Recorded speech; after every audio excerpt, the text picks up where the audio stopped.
establece a partir de esa condición. Hace unos días, hace como unos 8 días, 15 días, hacíamos un análisis con los estudiantes de planeación precisamente de la ESAP Central y verificábamos cómo ha manejado Noruega sus recursos petroleros, y ellos jamás hablan de regalías. Ellos no, sus recursos petroleros, ellos tienen otra condición. Otra cosa que tienen los noruegos, que es un fenómeno muy sui generis, es que ellos no se han gastado esa plata. Imagínense ustedes. Eso lo que les ha servido es como respaldo a una población que tenía hasta la década de los 60 una condición sumamente ancestral, sumamente cultural, podría decirse sumamente histórica y, ¿por qué no?, inclusive religiosa. Y ellos cuando aparece todo ese sistema, todo ese concepto de la década de los 70, de la exploración petrolera del Mar del Norte, ellos no se lo toman como una bonanza en la cual ellos pudieran gastar a discreción los recursos.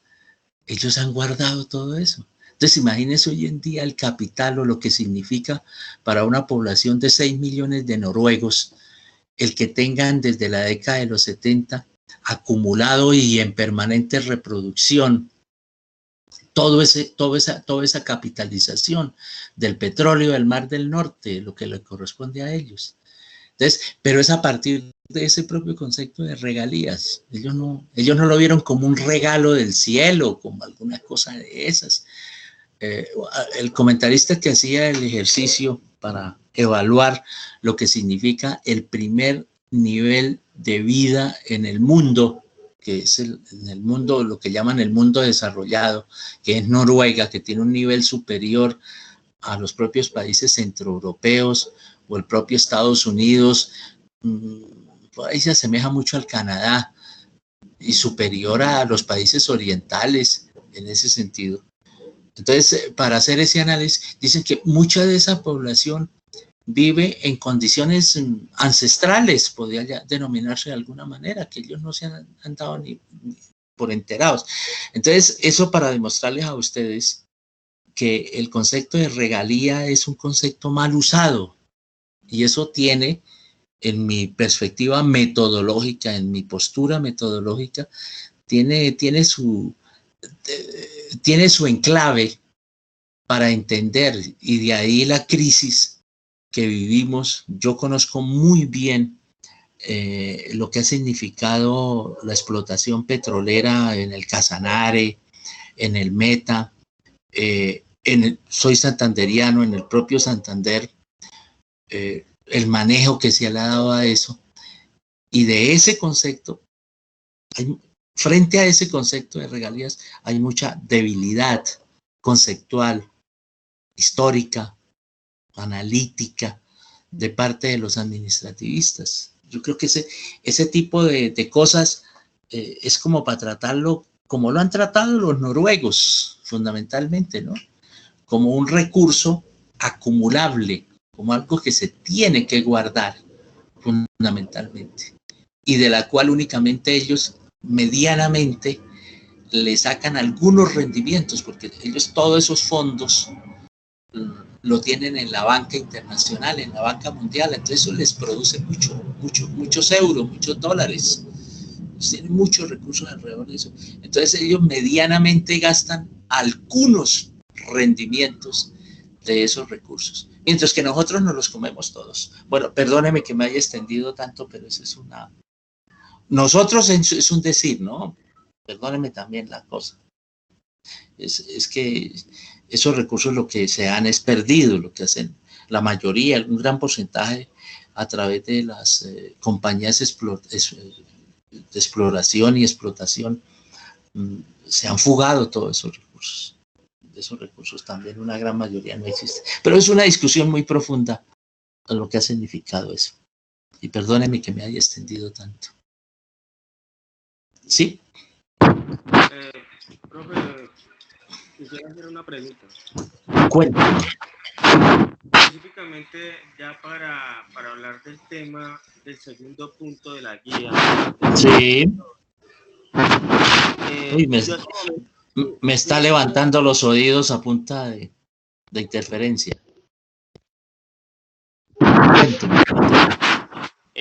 Ya para hablar de la unidad 2, me gustaría saber específicamente, ya entregamos la parte de la unidad 1 hasta donde teníamos que ver con identificación, fundamentalmente. Eso es identificar el tema y la problemática.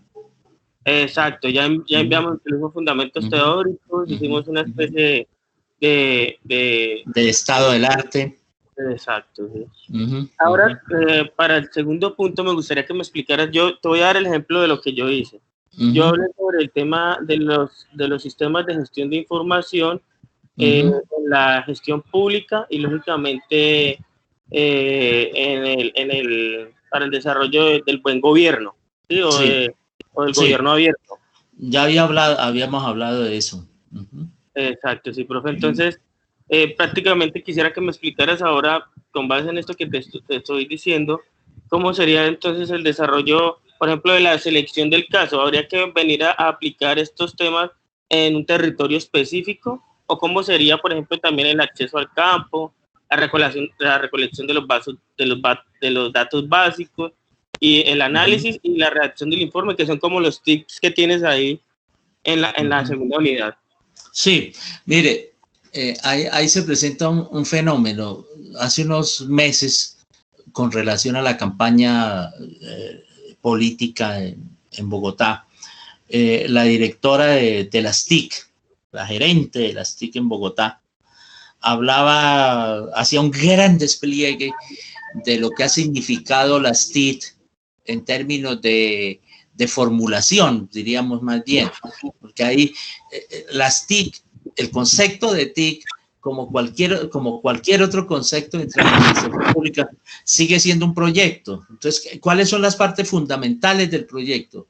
Eso sigue siendo claro. La formulación, la implementación y la evaluación. En la administración pública se implementa, y en la administración privada, el concepto de proyecto, pero en la gestión pública fundamentalmente se formula, se implementa y se evalúa. Entonces, en ese orden, ella hacía y se ha hecho, en medio de todos estos procesos, se hace todo un análisis de lo que ha significado la implementación del modelo, de lo que significan las tecnologías de la información y la comunicación. Entonces, lo que se decía era, bueno, no le menciono el candidato para no participar en política, pero lo que se decía era, bueno, pero el fenómeno que esto presenta es más un fenómeno de desconcierto. Yo soy un gran crítico, no significa que no las aceptes, pero es que los gestores públicos tenemos, y los académicos tenemos que ser críticos, no renunciar en ningún momento a la crítica, porque esa es la base de la academia, como diría un autor como Michel Foucault. Hay que sacudir el cesto, hay que hacer que se produzcan y que se ventilen unos fenómenos permanentes, es una fenomenología permanente. Entonces, decía, oiga, ahí hay una gran euforia por lo que significa la implementación, ¿cierto? Pero perdón, ¿qué ha significado eso realmente en términos de cobertura? Y esencialmente la cobertura identificada como una participación real de la población en términos de las TIC, en términos de estas tecnologías. ¿De qué manera las personas participan activamente en todos estos procesos? Si tenemos una gran dificultad con los propios estudiantes en todos los órdenes, presenciales, virtuales, o tal cosa, para acceder a ese gran volumen, yo los digo con mucho, yo los considero a ustedes por el gran volumen. Hay casi un nivel de sobre información, sobre dimensionamiento de la información. Entonces ahí se presenta otra crisis, ¿Qué es lo que yo realmente necesito de la información? ¿Qué es lo que realmente cualifico? Cuando nosotros nos tocaba, en nuestros inicios académicos, nos tocaba acudir a cosas muy elementales y nos recomendaban 2 o 3 líneas o un texto específico y nos decían, vea, esculque ese texto y trabaje. Allá había ya un gran rigor en términos de conseguir la información. Entonces, esto es lo que de alguna manera usted tiene que presentar, tiene que exponer. ¿Cuál es la crisis que genera en la población las TIC? Las TIC está generando una crisis. La gente está bloqueada. La gente está sumamente bloqueada.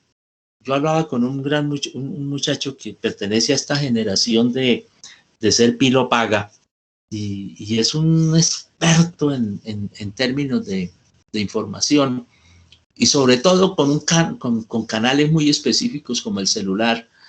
Y él me corroboraba eso. La gente vive bloqueada, la gente no utiliza ni el 0.001% de lo que se puede hacer con un celular de media gama, no digamos de alta gama, de los de 6 o 7 millones de pesos. Hablemos de los que valen 500,000 o 600,000 pesos. No utiliza de alguna manera todo ese fenómeno. La gente no accede a eso. Lo que hay es una gran euforia. Entonces, plasme eso en su documento, plasme eso, ese reconocimiento. Eso es un poco este tipo de ejercicio, un aspecto crítico. Vuelvo y le reitero mis disculpas por extenderme tanto. Sí. Bueno, profe, pues yo quisiera seguir preguntando porque es que, bueno, yo selecciono un caso, estoy hablando de sistemas de información, es que quiero que me quede clara la guía. Estamos hablando de selección del caso, el caso, por ejemplo, yo estoy hablando específicamente de sistemas de gestión de información para la gestión pública y el desarrollo de los proyectos abiertos. Estos conceptos que hemos venido desarrollando durante toda la especialización. ¿Sí? En este caso, pues ya tengo la fundamentación teórica porque ya aclaré conceptos, ya hablé de ello, ya hice citas de diferentes documentos, incluso documentos que hemos trabajado durante toda la especialización. Quiero decir a qué llamamos selección del caso, acceso al campo, recolección de datos básicos, análisis, interpretación de los datos y redacción del informe. O sea, no sé si me hago entender, profe. Sí, está claro. ¿Está claro en qué sentido? El caso, el mínimo. Pongo un ejemplo. Tome un ejemplo municipal. ¿Cuánto acceso tiene la población en algo que lo implementó un alumno mío en el Socorro Santander en términos de digitalización de la factura del catastro, de lo que es el impuesto predial? Eso es un caso específico. Entonces usted valore, analice, son datos que le puede dar una entidad territorial cualquiera, pues fundamentalmente de catastro, cualquiera en el sentido, ¿cierto?, que maneje la parte financiera, y verifique cuántos de los ciudadanos, cuántos del ciudadano que tributa catastralmente está usando esas herramientas, o sea, está accediendo por internet. Yo la uso, o sea, yo tengo modestamente predios en la región y entonces me toca acceder para pagar, para hacer todo ese proceso. Y entonces como pues a mí se me facilita terriblemente, pues una maravilla, ¿cierto? Porque bajo facturas, hago todo, pago aquí, hago todo el ejercicio. Ahora lo que significa en términos de la Superintendencia Nacional de Registro, hace 6 o 7 años, para uno, o menos, para uno era una tragedia sacar un certificado de libertad, tradición. Hoy en día se saca en 3 minutos, pero eso lo hacemos una minoría todavía. Yo me doy cuenta que cuando voy a la propia región o inclusive aquí mismo en Bogotá, uno tiene dificultad, le dice a la gente y la gente no, todavía no está ni enterada que eso existe, ¿cierto? En las regiones todavía le venden a usted el recibo de consignación de los bancos y le cobran sobre ese recibo 1.000 o 2.000 pesos por el trámite. Entonces usted llega con ese recibo a la oficina de registro de instrumentos públicos y reclama el certificado.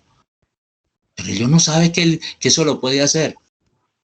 Otro fenómeno que se presenta ahí, que yo no sé si lo conozca, y estoy hablando ya de un tema específico, como es un certificado de libertad o una factura de tributación en ese sentido. Cómo a través de los medios se ha vuelto común la intermediación y usted los propios buscadores lo botan a una serie de intermediarios que le van sacando a usted 2.000, 3.000 pesos por certificado. Eso es terrible y la gente no entiende eso, ¿cierto? Eso es lo que tiene que exponerlo, una situación puntual, o sea, la crisis que puede generar también la sistematización. La sistematización va a generar unas crisis tremendas. En ese caso, usted tiene que verificarlas, establecerlas. Aló. Profe, ok, listo, correcto. Ya una última pregunta para que los compañeros también participen. Así Sí, porque qué pena los compañeros. Son 30. Sí. 30 y tantos. Una última cosita, profe. Me gustaría saber a qué esto que está llamando el informe, la redacción del informe, ¿cómo sería eso ya, que es como la parte final de la segunda unidad? Esto es un seminario. Sí. Un seminario que apunta a cómo sintetiza, cómo hace síntesis del conocimiento. Entonces, eso es simple. La síntesis, el concepto de síntesis en lo filosófico es un concepto que no es resumen. Hay una diferencia entre síntesis y resumen. La síntesis lo que tiene que dar es una precisión del concepto. Lo más parecido a una tesis, a lo que significa una tesis, que es el marco general, ya de lo que llamaríamos el razonamiento, el máximo razonamiento. No me gusta el concepto científico, pero bueno, lo utilizo para hacerme entender. El máximo de razonamiento científico es la síntesis. La máxima es la tesis. O sea, la tesis es una tesis fue la que le permitió a Einstein demostrar la relatividad. Lo que Oslo premia son tesis en economía, en física, en literatura, en todo este tipo de cosas. Y aunque la literatura no es propio el premio Nobel de literatura no es propio de la Academia Noruega. Ahí hay otra discusión. Entonces, ahí estamos frente a eso. Ustedes hagan una síntesis, ¿cierto? De 2 o 3 referentes conceptuales en donde el rigor los acompañe, en donde no especulen, donde no haya hipótesis, sino síntesis de algo que ustedes verifiquen en su entorno, el entorno que los atrae, que los seduce, que los conmueve, como tiene que ser. Ahí hubo una presentación de un ejercicio muy interesante sobre minorías y sobre negritudes, y está muy bien enfocado. Es algo que lo conmueve. Hay que sintetizarse más en el ejercicio. Hay que reducirse más si se quiere. Perdón. Aló.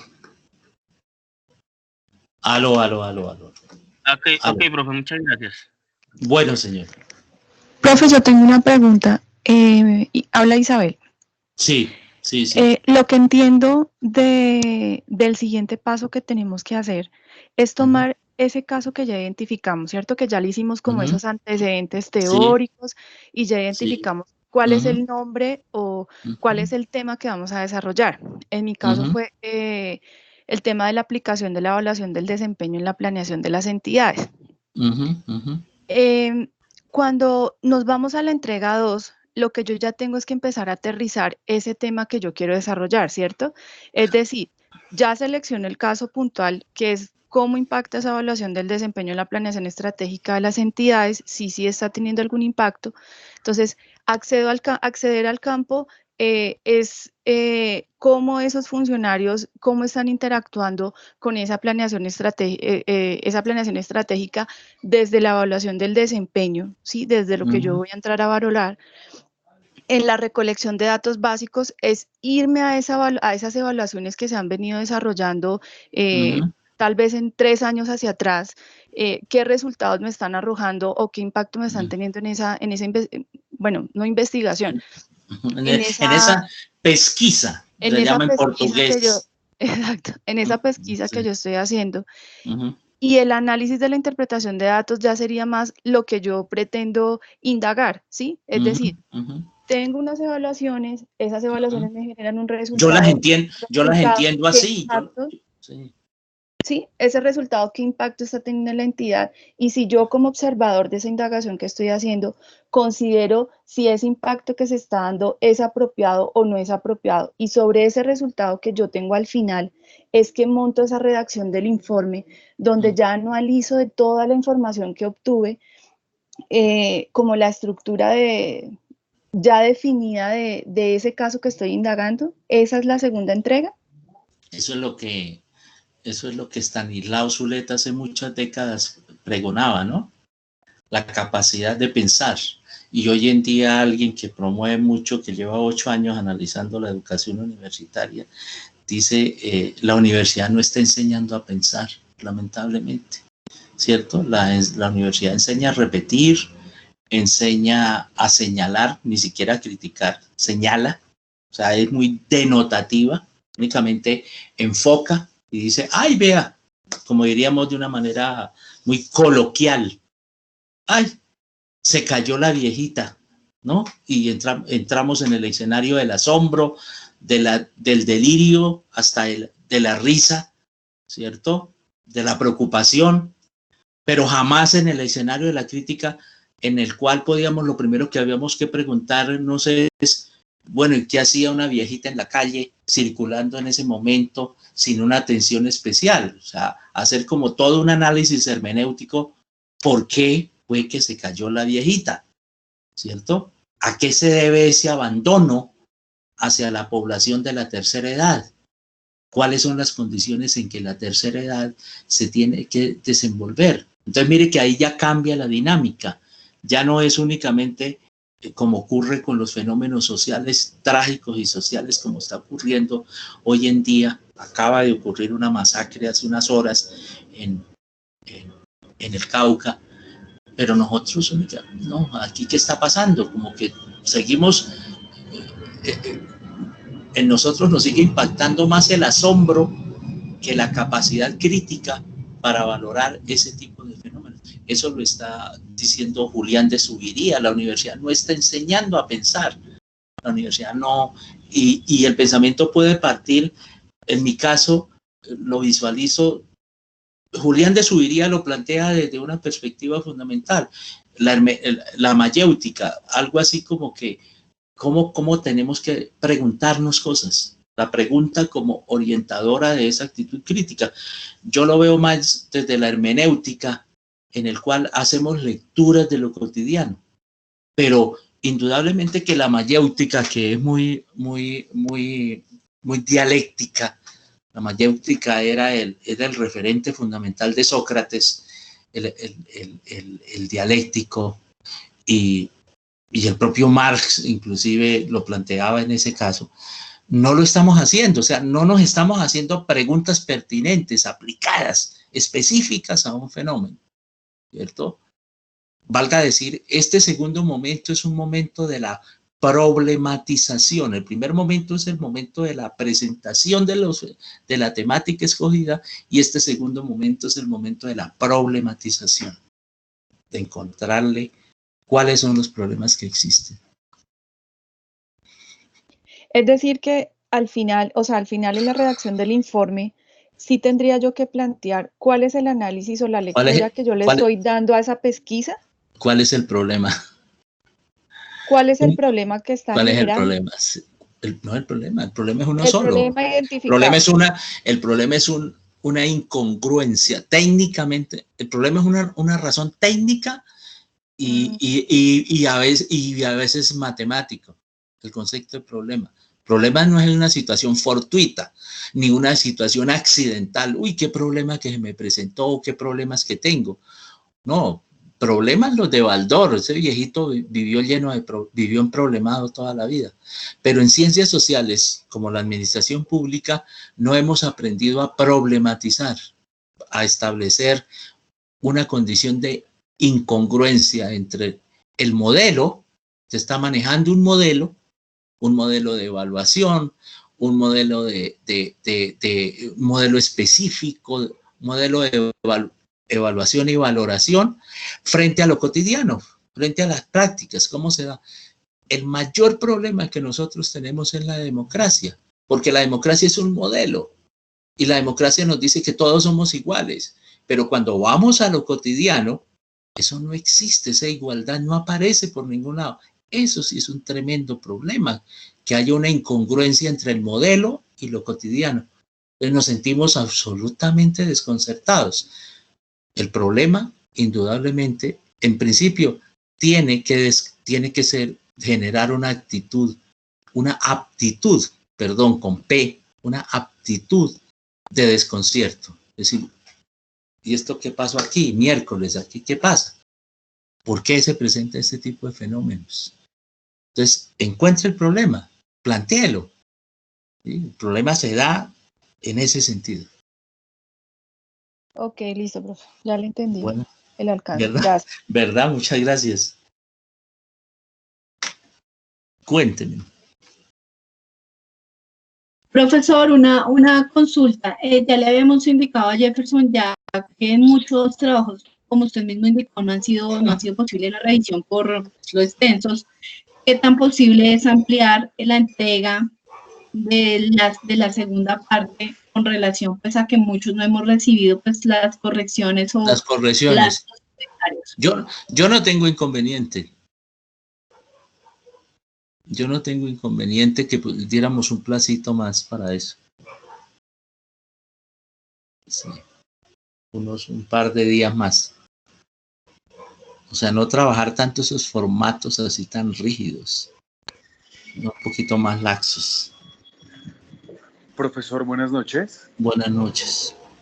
Habla con Julián Ramírez. Mire, lo que pasa es que pues yo sí tenía muchas inquietudes atadas a la retroalimentación. ¿A la qué?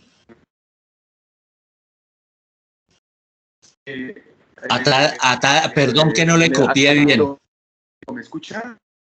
Mucha interferencia, ¿no? En el rato que llevo, profesor, ¿aló? Sí. ¿Aló? ¿Me escucha, profesor? Sí. Qué pena. Sí. Sí, sí. En el rato en el que llevo escuchando la retroalimentación, pues hablaban de que había que determinar su localización y cómo aterrizarlo en por lo menos algunas líneas conceptuales que ya hayan tratado y hayan sintetizado sobre el problema. ¿Aló? Sí, sí. En mi caso, yo específicamente en la primera entrega, yo utilicé un contexto muy cerrado que es la ciudad de Bogotá y alcancé a hacer ya una delimitación mínima del problema. Yo planteé el trabajo sobre la modernización de la línea del acceso al servicio de salud en la ciudad de Bogotá y al mismo tiempo planteé que facilitar que las personas tengan mayores facilidades para acceder al sistema no significa por sí mismo que puedan acceder realmente al sistema, porque existen otras barreras más allá de poder pedir una cita o de poder contar con una agenda médica cuando no existen citas o no existen los profesionales. Yo lo enfoqué por ese lado y usé 3 trabajos que tratan sobre acceso a la salud y sobre prestación efectiva del servicio de salud como un servicio público. Entonces, entendería, según lo que he explicado, que yo me enfoqué un poco más allá prácticamente en los términos de la segunda guía. Sí, pues está más que enfocado. Está más que enfocado, ¿por qué? Porque es que el problema, ahí sí un problema, como me escuchó hablar antes, realmente del capitalismo como tal, como sistema, es el acceso, ¿sí? Sí. El capitalismo o el liberal, más que el capitalismo, el liberalismo económico, ¿en qué se sustenta? En la oferta y la demanda, ¿cierto? Exactamente eso toco yo, en que Pero la no, oferta no cubre la demanda.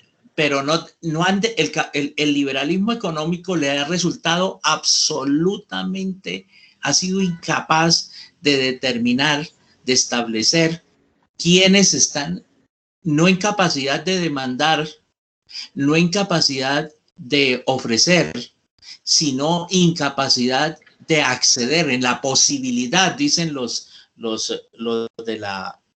del fenómeno de la prospectiva. El problema es acceder, el problema es acceso. Entonces, ofertar no, el que se oferte un servicio no significa necesariamente que se pueda acceder al mismo.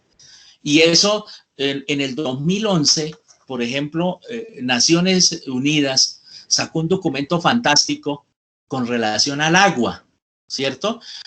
A nosotros, los de la década de los 80, y fue los principios de todo lo que significa la protección ambiental, siempre nos pusieron el referente económico de la escasez, que gota a gota el agua se agota, nos decían, y se volvió un estribillo, gota a gota el agua se agota.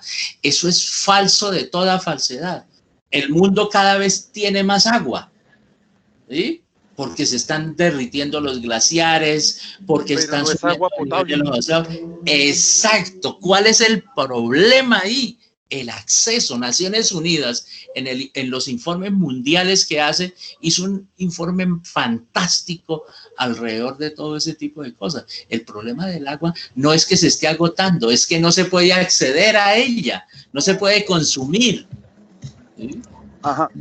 Yo tengo un trabajo, mi trabajo de tesis con relación al transporte público tiene que ver con eso también.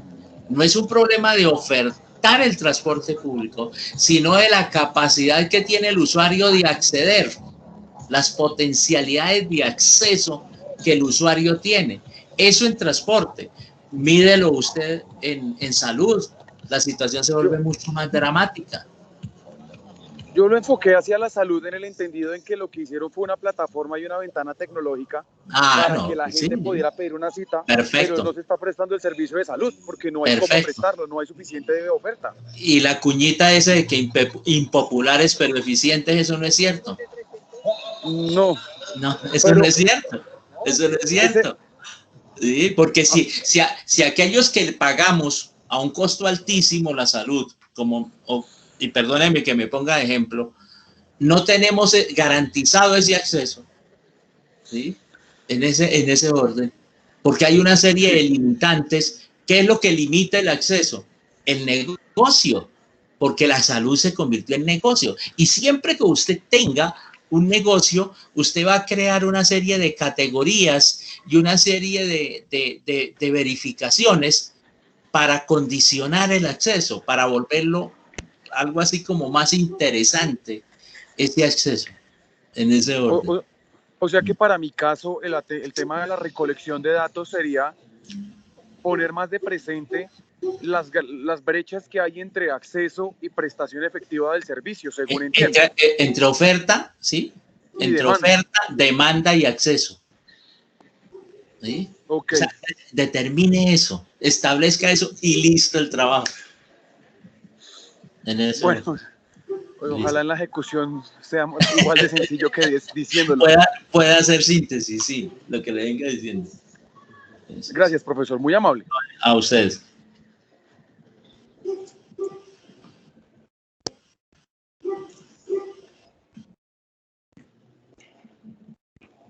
Aló. Profesor,